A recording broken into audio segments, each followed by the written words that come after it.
maybe it's my thirst for intellectual honesty, or maybe I'm just lazy. But I start by using available light. Light is so finicky, like I said, and it can be different tonally 1 inch away. So I always am going to come into a situation and try to find the best available light. That being said, you are often required to shoot in terrible spaces or ugly spaces, and it's not always very easy. When we get on set here with Gwen, I'm going to show you a few really simple tools that will help when you're stuck. The next element here, when I'm shooting environmental portraits, technically, I usually shoot on a full frame camera with a 35mm lens.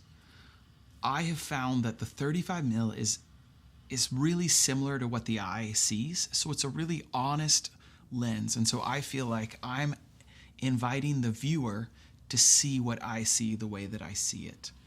And a 35mm will often be wide enough that it'll allow these storytelling elements to be in the frame and my subject.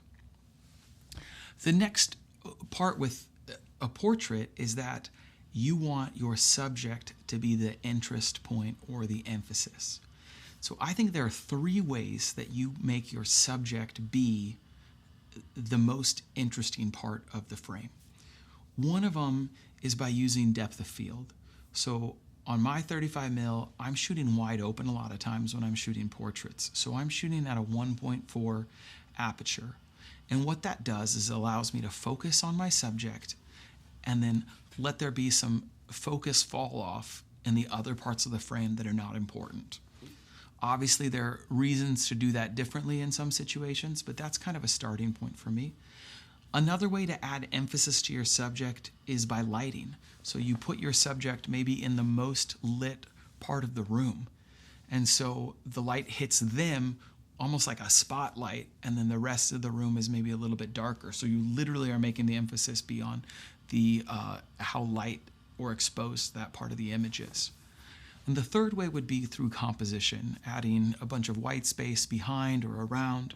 So you're using the framing up of the subject to put emphasis onto the subject.